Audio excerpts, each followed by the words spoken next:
Неге тұмсық не керек, неге аспан көкпеңбек, неге шамды айнала бейбилейді көбелек. Су ішеме балықтар, ұшады ма тауықтар, қасқыр түнде қорқама, қалса жалғыз орманда. Айтшы алан бұл неге, әлемнің сыры неде, әлемнің сыры неде?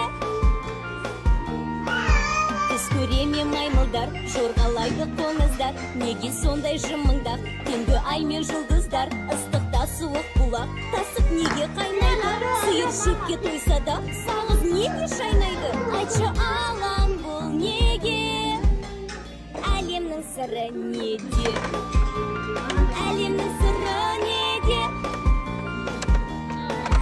Ағаю неге тоңбайды, қоңыр жатып оянбайды, өз торына өрмекші оралып неге қалмайды? Шаршамай ма құмырсқа, ысылған ба жұмысқа, тұрады неге